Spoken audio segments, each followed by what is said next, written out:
Yo, what up, y'all? It's your boy, Said Linus, once again. This is the Virtue.News Sports Show. You know how we do. This time of week, this is the NFL Week 9 recap. We're going to be talking about, some of the games that we talked about in the preview and the Week 9 preview. We're going to talk about the winners of those games. We're also going to be talking about the big trade deadline. What happened during this trade deadline? What teams got better? We're going to talk about that. And then we're going to talk about Jayden Daniels, exactly what happened with him getting hurt in that game. So we actually have a lot to talk about today. So the first thing I want to say is that make sure that you download the Fanbase app. It's actually last week it was trending in the app stores. Make sure that you download the Fanbase app because we go live. We do this live show every Tuesday and Thursday of the week when we do our shows. So make sure that you download the app, make a profile. You could come into the room and you could be a part of the conversation when we go live about the NFL. And you could be a part of the podcast, part of the show, because this show is a podcast. It's everywhere podcast is at. It's on YouTube and things of that nature. So you can actually be a part of it. Then also, I got it pinned up. This show is sponsored by Virtue.News. Virtue.News is an online publication where you can get a lot of your great news from, non-biased news. And so we are sponsored by Virtue.News. Now, let's go ahead and get into some of these games from last week. Last week, we had the Baltimore Ravens versus the Miami Dolphins. And that was a Thursday night game. And it was a big game because Lamar Jackson came back, you know what I'm saying? And I thought this was a good week for Lamar Jackson to actually come back because of the fact that they were playing against the Dolphins. And the Dolphins were not going to offer up too much of resistance. And that's exactly what happened. The Baltimore Ravens had their way. Even though the score is 28-6, I still see some holes in that Baltimore Ravens defense. But Lamar Jackson came back, looked good. I made the mistake of not putting him on my fantasy team. You know what I'm saying? So I made that mistake. I played Jared Goff and I ended up losing. But Lamar Jackson's 18 for 23, 4 touchdowns, 204 yards. Derrick Henry, 19 carries for 119 yards. Zay Flowers, 5 receptions for 64 yards. And Tua Tagovailoa, 25 for 40, one INT. And this begs the question, Baltimore Ravens 3-5. Can they come back and win the division? And can they come back and make it to the playoffs in the AFC? And they're going to have to run off some wins. But if they're going to do that, this was a great game to actually start on to where they can start getting some motion. Now, hopefully they're able to continue this. I'm not sure if they are, but this is a big NFL story, NFL narrative, and this is something that we're going to have to see if it comes to fruition, if they're going to be able to run off a lot of wins in a row. Excuse me.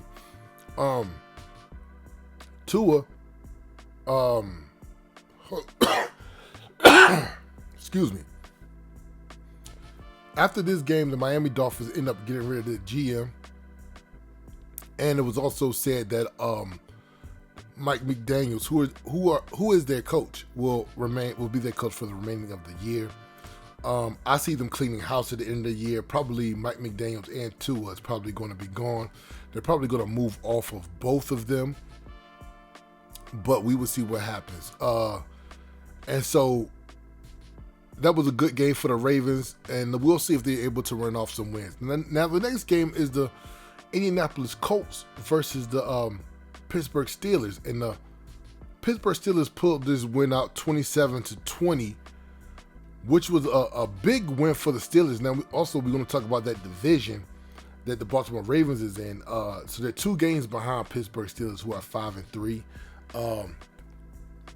and the Pittsburgh Steelers kind of made their case for being a really top team in the AFC, even though they have 3 losses, by going ahead and beating the Indianapolis Colts, who were the number 1 team. They were 7-1 or whatever. Now, when you look back on this game, I'm not going to lie to you.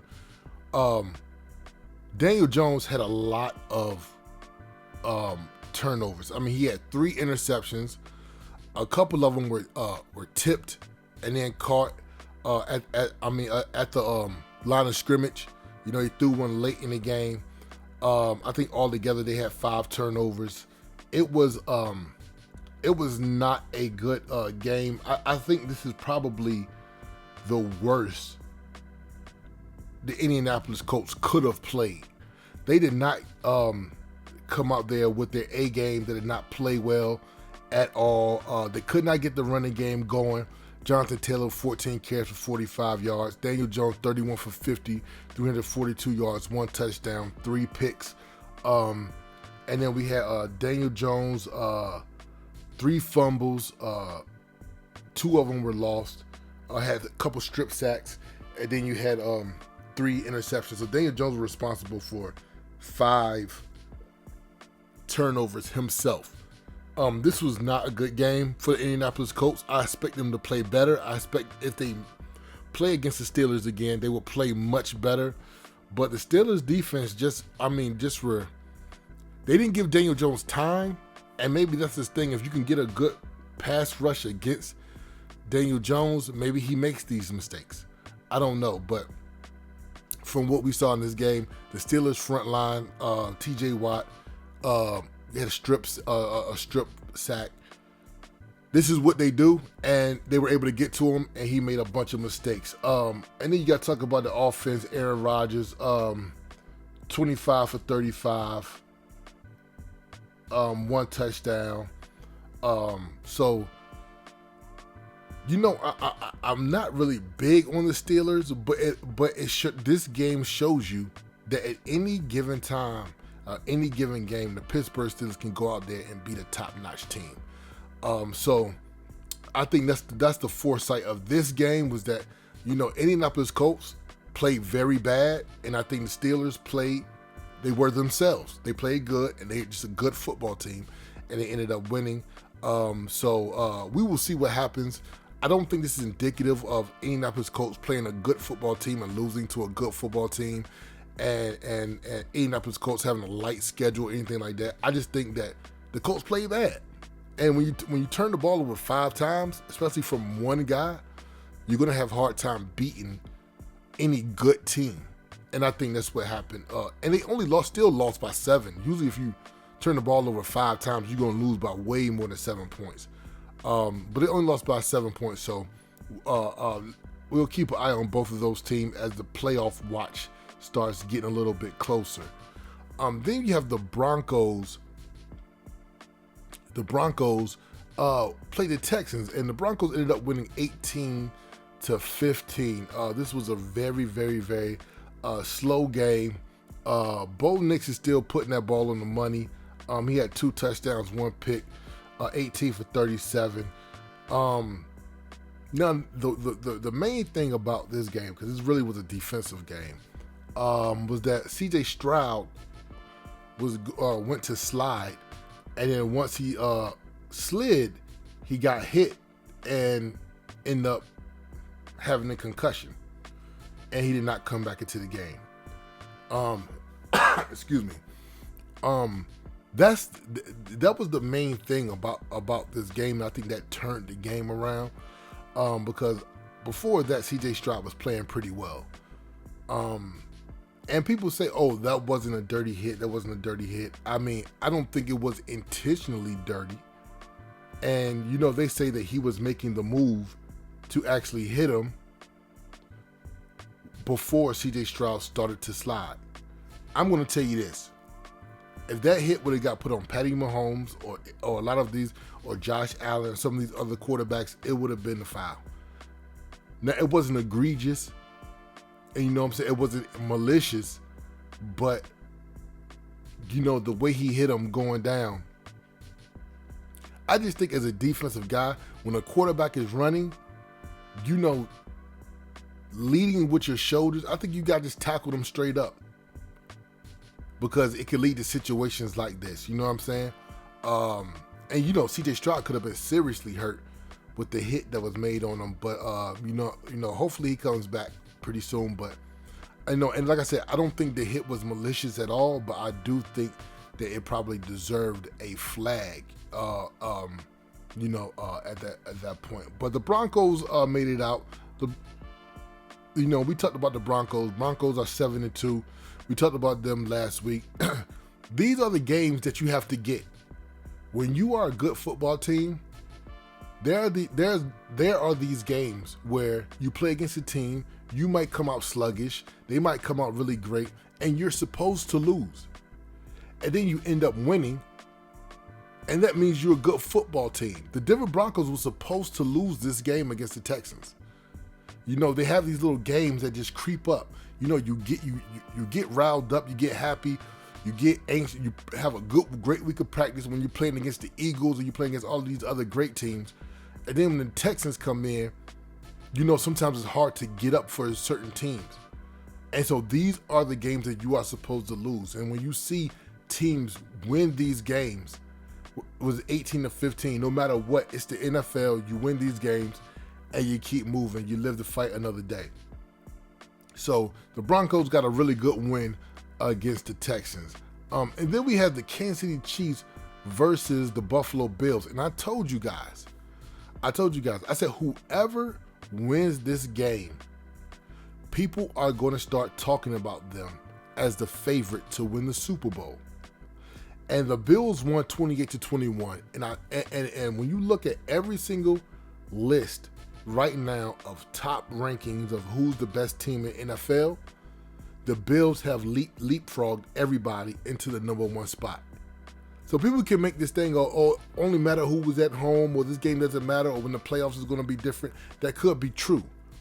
But the fact of the matter is that right now, when you want to decide who's the best team right now in the NFL, I think this game was the marker. And the Bills won the game, 28-21. It was a game like they always play. A little bit of, maybe the Kansas City Chiefs can come back. Different things of that nature. There's one big key play in this game where Patty Mahomes hit Hollywood Brown. The score was 21-10. And Patty Mahomes hit Hollywood Brown. Hollywood Brown goes down at the 1 yard line, essentially. And then the Kansas City Chiefs are not able to score. They end up kicking a field goal, and it goes 21-13. I think if the Kansas City Chiefs would have gotten a touchdown right there, this ball game would have been a little bit different. Maybe they could have ended up winning. Maybe this game could have been a little bit closer. But I think that was a telltale sign. Now, I mean, don't get me wrong. I'm not writing off the Kansas City Chiefs or anything like that. The Kansas City Chiefs is still a bona fide playoff team. But I think this was who's the top dog in the NFL. This was the game, and the Bills pulled it out. And not only did the Bills pull it out, let's look at the stats real quick. We got Josh Allen, 23 for 26, 1 touchdown, 273 yards, and Patty Mahomes, 15 for 34, 1 pick, 250 yards. And you got James Cook, 27 carries for 114. Kincaid, 6 receptions, 1 TD for 101. Kareem Hunt got a touchdown. Rashee Rice, 4 receptions, 80 yards. Travis Kelce had a hard time getting really going in this game. They're probably going to see each other in the playoffs, but I think this game puts the Bills at number 1, and it might put Josh Allen as the number 1 at the MVP race. So we got the Bills at 6-2 right now with the big win over the Kansas City Chiefs. Excuse me for my coughing. I feel like let me drink a little bit of tea. See if I can get this cough to go away a little bit.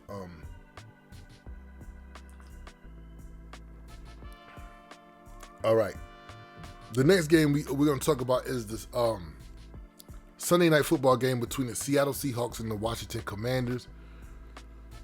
This was a blowout from the start. The Seattle Seahawks got off to a very, very quick start, 21-zap. Sam Darnold was 16 for 16 in the first half. Ended up being 21 for 24 with 4 touchdowns, 1 pick. Kenneth Walker, 42 yards, 11 carries. Smith and Jigba, 8 receptions for 129 yards. Arguably top 3, top 5 best receiver in the league. Then we're going to talk about Jayden Daniels, 16 for 22, 1 pick, 153 yards. The Washington Commanders have a lot of injuries on both sides of the ball, and we're going to get a little bit deeper into actually what happened with Jayden Daniels. But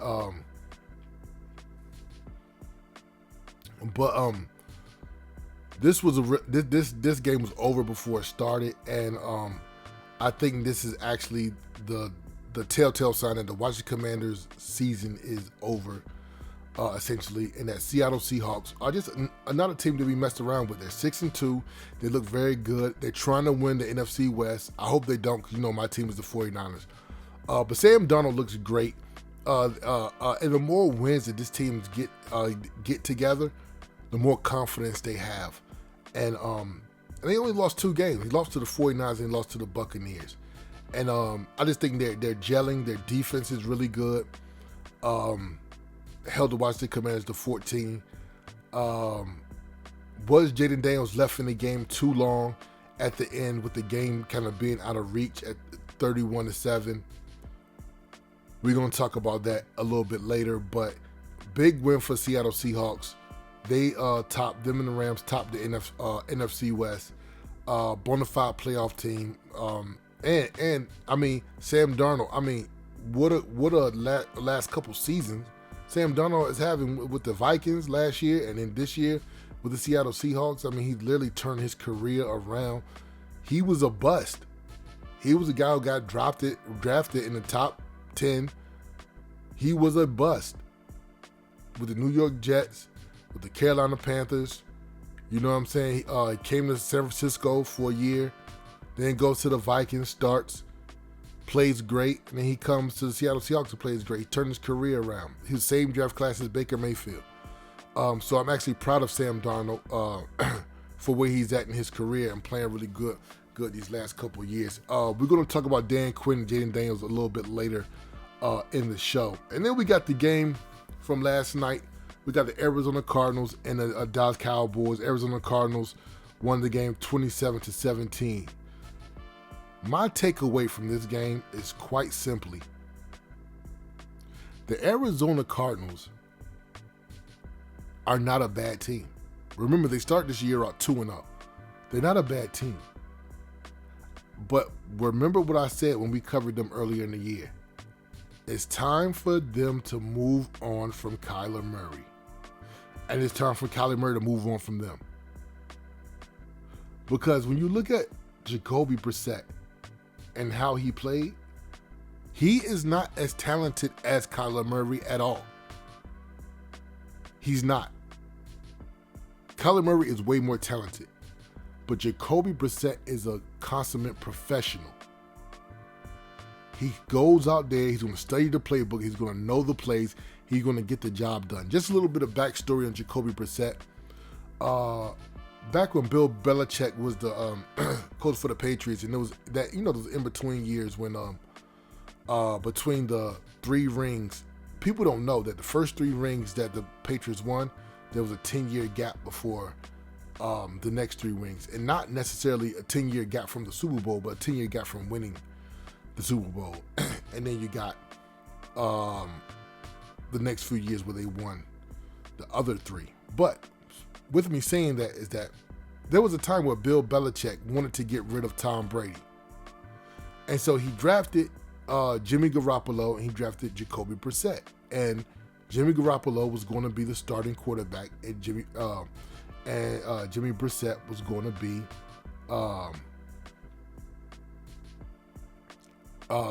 be the backup. And so he can play, and he's a professional, and he's one of the best backup quarterbacks you can have. I'm sorry, I said Jimmy Brissett, Jacoby Brissett. He's one of the best backups you can have in the NFL. And so he came in ready, understanding the actual playbook, understanding the assignment at hand, and he went out there and played great. And not only did he play great, Marvin Harrison, the third, Marvin Harrison Jr. I'm sorry, I called him a third. Marvin Harrison Jr. had a great game. 7 receptions, 96 yards, 1 TD.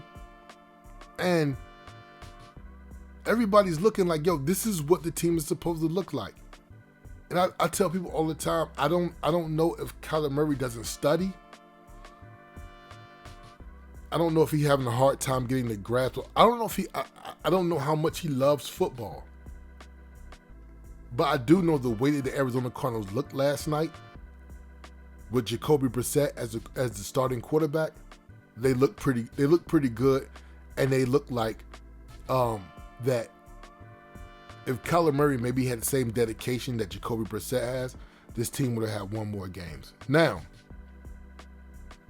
on the Dallas Cowboys side, we got to get rid of this Dak Prescott MVP stuff. That's over. We got to get rid of their offense, the best offense, and they got the best 2 tandems. That's over. We know that their defense is no good, and I'm not going to lie to you guys. That pass defense I seen last night is probably the worst pass defense I've seen in a very long time. And not to pick on my man, but Deron Bland, number 26 for the Dallas Cowboys, they picked on him all night. They literally picked on him all night. And he's supposed to be a guy who can, you know what I'm saying, shut down. And I'm not going to say he can't play. He looks like he can play. He can play. But they picked at him all night. He led the team in tackles with 14. If your defensive back is leading the team in tackles, I only mean 1 or 2 things. The running back is always busting through the line and getting past the front line and the linebackers, and you got to tackle them. You know what I'm saying? Or you're getting picked on it, and guys are catching the ball on you, and you're having to tackle them. So I think the Cowboys are headed into the first round. I mean, like the first 5 picks. I mean, they're headed nowhere good. They're not going to go to the playoffs.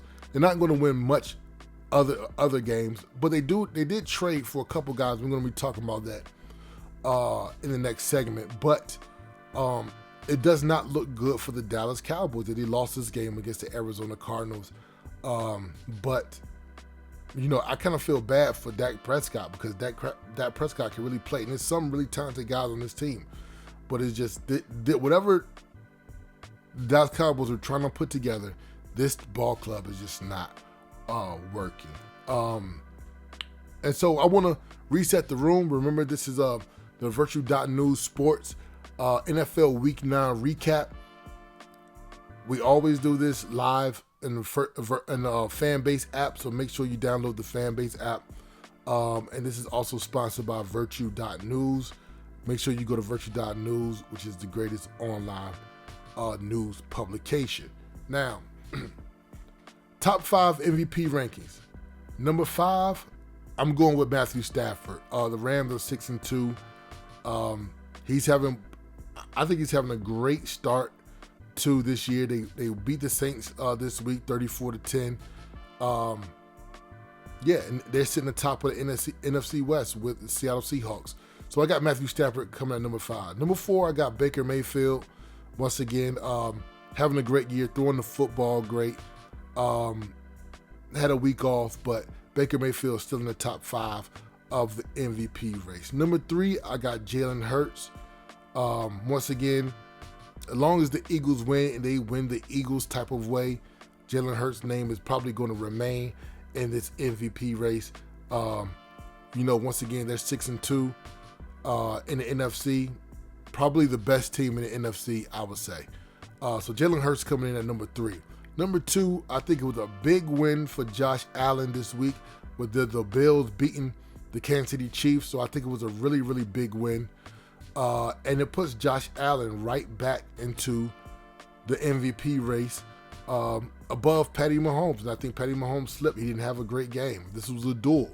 This was a very competitive duel. Josh Allen got the win. Josh Allen played great. Patty Mahomes didn't.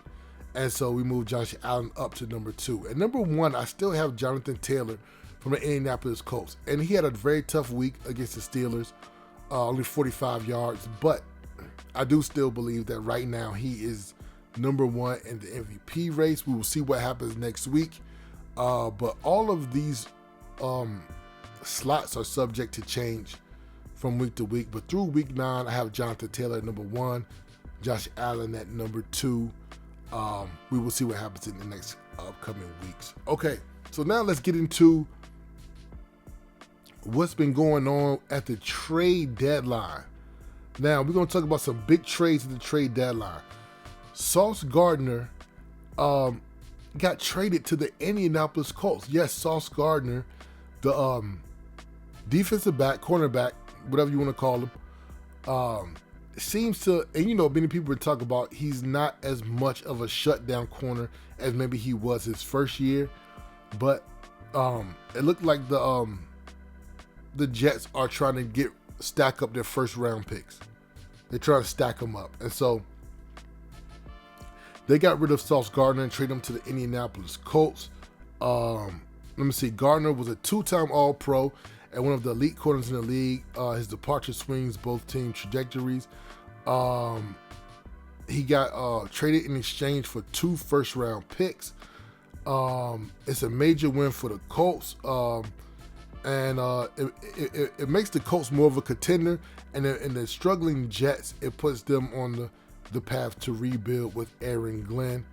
And so they got him up out of there. Now, the Jets also got rid of Quinnen Williams, the defensive lineman. He is going to Dallas, and Dallas are trying to beef up that defense. And he was traded to the Cowboys for a 2026 second-round pick, a 2027 first-round pick, and defensive lineman Mozzie Smith. It says, while it's notable, involves a high-value defensive lineman being moved from a team of transition to one trying to contend. Will this help the Cowboys defense? Yes. Will it change the Cowboys defense? No. I think Quinnen Williams is a really good player. He can play much better than he's played these last couple years, but I think he's an excellent player, and I'm ready to see what he does over there in Dallas. And then we have Jacoby Myers getting traded to the Jacksonville Jaguars for a 2026 4th and 6th round pick. Now, I think this is a good trade for the Jaguars because Travis Hunter is on the injured reserve, and the Jaguars are really trying to make it to the playoffs. So this is more of a short term, and it says it right here. Trade like ones above. This deal shows how teams balance short-term and long-term strategies. Jaguars adding receiver help. Raiders gaining future picks. He can help so I really believe in that receiving core and that they got over there in Jacksonville. I do in Trevor Lawrence. And so what they didn't want Travis Hunter to go down, be on injured reserve, and they really hurt at the wide receiver position. Because all it takes is one more person to go down or be hobbled, and then you have a problem with throwing the ball. So they got Jacoby Myers to kind of fill in for Travis Hunter, and I think that was definitely a good trade for them. The Raiders, they're looking to the future, and it scares me when they say they're looking to the future because, I mean, how long is Pete Carroll going to be there? I don't know what the Raiders are doing right now, but they're going to have, I think this team is going to look totally different next year. I really do. And then so we got, we're going to talk about what the Eagles did because the Eagles is a team, they're sitting 6-2. But we know they have trouble with their defense, but they did not let this trade deadline go without doing something at the trade deadline.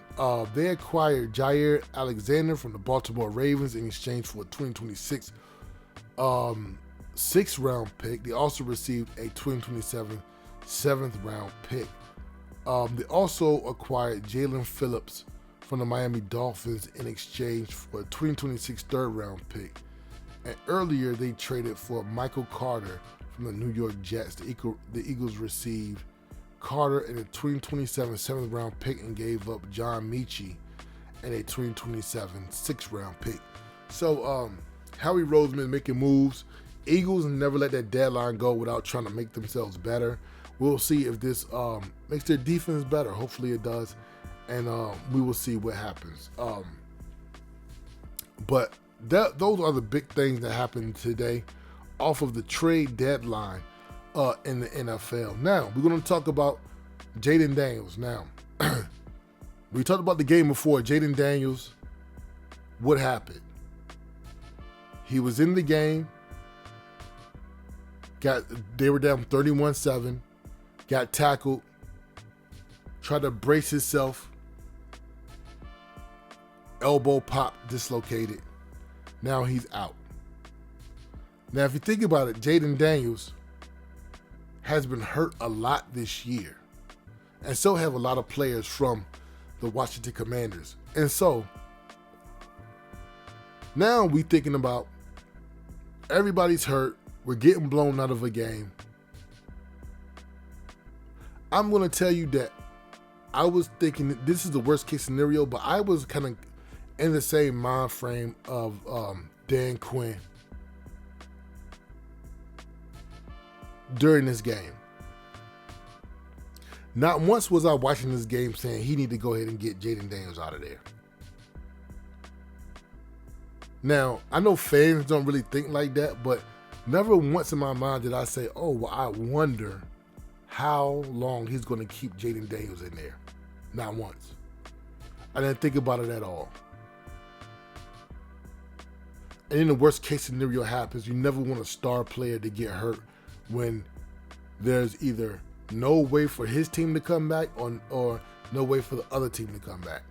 And this is what happened. And the reason why I feel like DQ, what they call them, kept him in is because he's been hurt so much in this year that you want him to get as many live reps as possible. So he's already been out so much. You don't want to pull him out of a game because you want him to get some sort of continuity, and that's what they were looking for.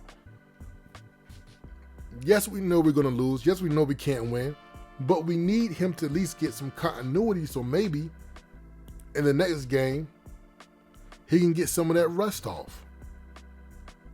You know, we got a hamstring injury. He had another injury like the first couple games. I can't remember what it was, but he's missed a lot of games this year. And so I think DQ was looking for just get him some in-game reps so that he feels very comfortable, and maybe next week we could come out and look better. And I think that's what the mind frame was, and that's the reason why he was left in there. Some people say maybe he shouldn't even have come back from the hamstring injury as soon as he did. That's something as well. You know, and as a coach, you got to protect your quarterback. You got to protect your star player. He shouldn't have been in there. That's the real main thing, to say he shouldn't have been in there.